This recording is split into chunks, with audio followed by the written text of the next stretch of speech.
Welcome back to part 2 of our Steamboy review. In the first part we talked about its creator, Katsuhiro Otomo, and the conception of the movie.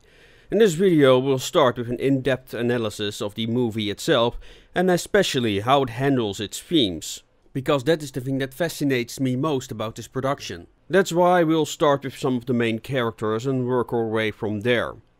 So consider this your last chance to turn off the video and watch Steamboy for yourself before we get into spoiler territory. Our protagonist is Ray Steam. I guess Ray is short for Raymond. A child genius who spends his free time working on a monobike. During this film we should see him transform into Steamboy. Or at least I assume that was supposed to be the point. But more on that later. Some pistons in his blood. He'll wreck the whole house one day, mark my words. Speaking of Ray, has anyone seen the cat? I haven't seen Mr. Wasums in a week. The second character I'll discuss up front is Scarlett O'Hara St. Jones. Scarlett contributes very little to the plot other than saving or assisting Ray from occasion and serving as a semi-romantic love interest to Ray, which goes nowhere. But mostly she wanders through the scenes without any clear purpose. Literally.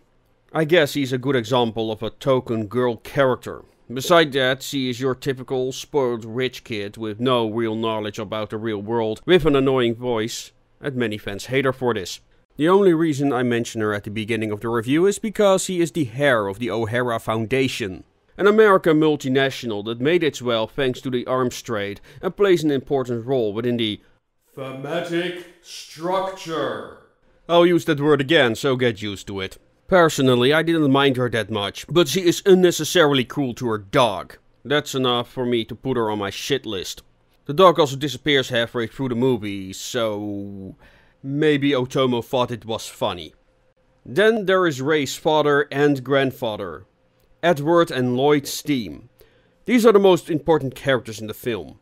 We even start the movie off while father and son are collaborating together in Alaska on a special project, the Steam Ball. A ball with steam so compressed it would basically power a Death Star cannon. But you can imagine that process requires a lot of pressure, something their system just can't handle. But Lloyd, the old man, takes a dangerous risk to achieve their goals anyway. Open all the valves, everyone! That's enough! Shut it down! From risk comes progress. There's no turning back. And yes, that is the voice of Patrick Stewart, which you may know as Star Trek's Captain Picard. As expected, the machine overloads and Edward is severely wounded in the explosion.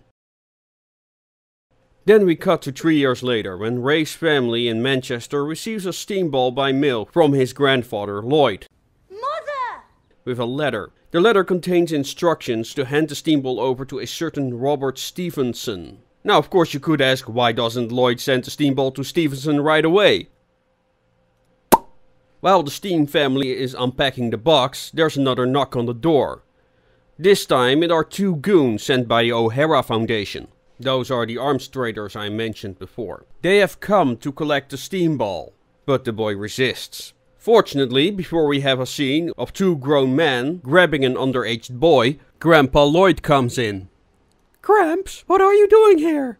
I'm here to kick ass and take my medication. And I am all out of medication. While Grandpa Lloyd helps distract the goons, Ray can escape on his monobike. But not before their house gets wrecked by a huge steam machine. But at least they found the cat. Well, you gotta take the good with the bad, I suppose. Hijinks ensue and Ray meets Mr. Stevenson after a wild goose chase on a train.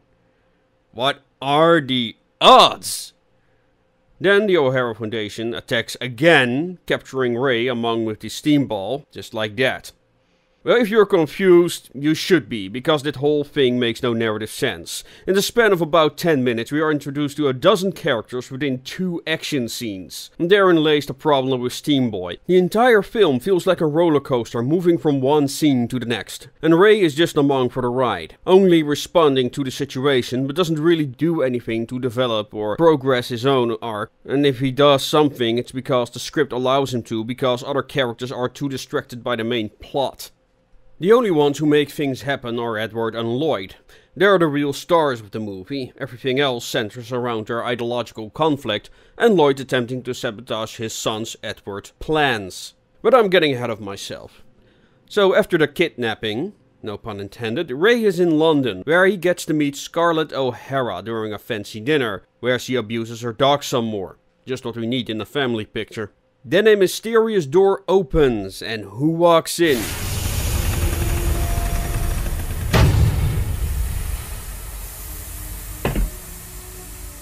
None other than his now cybernized dad, Edward.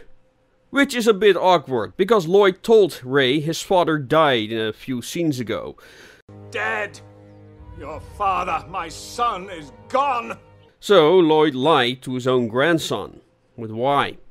Instead of eating dinner, Edward takes his son inside his grand creation. What he intends to show at the famous World Expo of 1866 inside of the Crystal Palace. The time and place in the world where all accumulated knowledge, technology and spoils will be put on display. And what better place to reveal his grandiose creation? The Steam Castle. Or Steam Tower, if you have watched the subtitled version. This is what the O'Hara Foundation needed the steam ball for, you see. Without it, Edward couldn't power the castle and he would look like a fool. Which was probably Lloyd's intention. However, Ray is in awe when he sees all this and wants to help his father realize his dream, just like Edward helped his father until Lloyd had a change of heart. So Ray works all the engineers until strange malfunctions happen across the castle, and in critical systems no less. Ray is sent to investigate and look who he finds. It's Lloyd disguised as a homeless person. Granddad! You truly are of your meds again, ain't ya? For some reason, Lloyd assumes Ray is okay with the fact he's bringing people in danger and asks him to lend a hand in his acts of terrorism as if it's nobody's business. But Ray has questions. Lloyd explains he is sabotaging the castle because Edward has got insane and is building weapons for arms merchants. Ray is understandably a bit confused by all this and doesn't understand why what Edward is doing is wrong. He's doing it for science after all. Then Lloyd takes Ray into the seedy underbelly of the castle where all kinds of fighting vehicles are stored. You see, the O'Hara Foundation uses the World Fair as an opportunity to sell weapons that Lloyd and Edward helped develop. We learn in a scene with Stephen that what the O'Hara Foundation is doing doesn't sit well with the English government. Not have them selling armaments at an exhibition dignified by the Queen herself. That wouldn't do, would it? But they need an excuse to intervene. Back in the present, Ray sees the same type of vehicle that attacked his family's home in Manchester. The thing that smashed our house. Ah, I call that one Giant Despair. The first steam engine without tracks. They said that was supposed to help people as well. I proposed something that was called the French Tickler. But there was no market for it, they said. This makes him understand what his grandfather is trying to tell him. Innocent people will die at the hands of these machines designed by his own family. And his father Edward waved it away during the dinner scene as a minor incident, despite his own children and wife being at risk. So Ray agrees that his father needs to be stopped, and the two conspire to steal a steam ball. And they manage to take one, but not without getting caught by security. Ray escapes with his hide intact, thanks to Scarlett's intervention, but Lloyd gets shot and is recaptured by the O'Hara Foundation. In between the action and exposition, we learn about the true themes of Steamboy, represented by the conflict between Lloyd and Edward. So let's analyze this ideological conflict for a moment.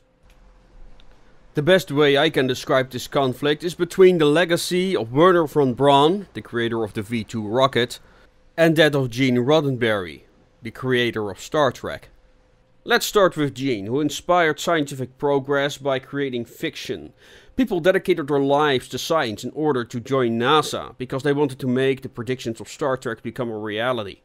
Writers like Gene Roddenberry and Jules Verne gave birth to an idea in their fiction that others wanted to make a reality, turning imagination into viable progress. Of course, this is very idealistic, and you can't make science happen on ideals alone. Wernher von Braun, on the other hand, was a scientist himself who wanted to get humanity into space from a very young age. But one does not start building a rocket. This requires vast amounts of resources, and you need a very good sales pitch in order to get an invention funded, which we don't know how to make it economically viable. Investment, so people like von Braun need a sales pitch to get funding. Hey, Werner, buddy, what can I do for you today? I want to build a rocket that will get men into space. Well, that sounds awesome, Warner. So, what's in it for us? Well, we have this wonderful 3-step plan. Step 1, we build a rocket and we send it into space. And then the magic happens in step 3. Profit. Hey there now, aren't we missing step 2? Oh, step 2. Yeah. We launch rockets? Werner, you're a genius! I'll contact my buddies at the artillery department right away. That'll teach those filthy imperialists. In order to realize his dream, von Braun worked for the Nazi Party on the V2, a weapon that killed thousands of civilians. After the war, he was recruited by the Americans during the notorious Operation Paperclip, where he continued work on the Apollo program, and finally helped humanity set foot on the moon with help of the Apollo 11 rocket, directly inspired by the V2. It's a sad truth that war is an engine of progress. While, for example, the Chinese Empire enjoyed relative peace for long periods of time, the warring European cities and kingdoms were in a continuous arms race. It was a high price to pay, but it finally made the European nations the most developed in the world. Not to mention all the products invented during the First and Second World War we now take for granted, including electronic computers and finally the internet. Both Edward and Lloyd embraced this reality, but something changed Lloyd's mind. But he couldn't change Edward's. And the most painful thing about it is, Lloyd taught his son that. From risk comes progress. There's no turning back. Lloyd may have meant personal risk, but even so, he brought everyone on the Alaska project in danger for his own ambition. Lloyd wanted to pursue science for science sake, discover the origins of the universe and all that jazz, but remember that Otomo, the director, wanted to talk about the miscommunication between generations.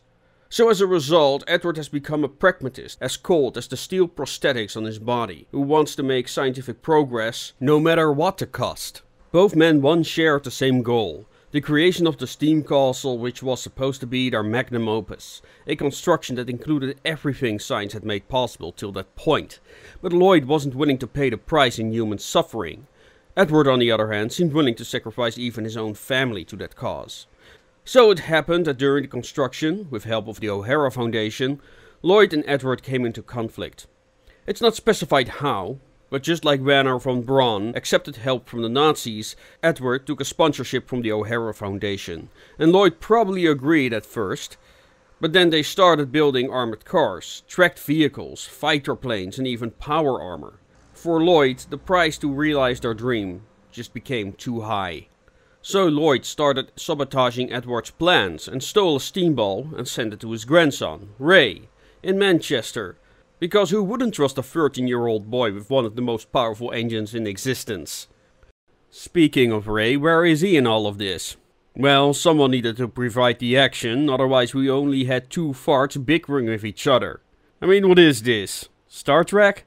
I'm joking, of course, but it makes a lot of sense that Patrick Stewart is in this, because these kinds of conflicts happen constantly in Star Trek. But more on that in our next episode. Now we go to the day after Ray's escape from Steam Castle, on the openings day of the World Fair of 1866 in Crystal Palace. Ray has reunited with Robert Stevenson with the intent to give him the steamball, but not before asking, Science itself, what's the purpose of it all, do you think?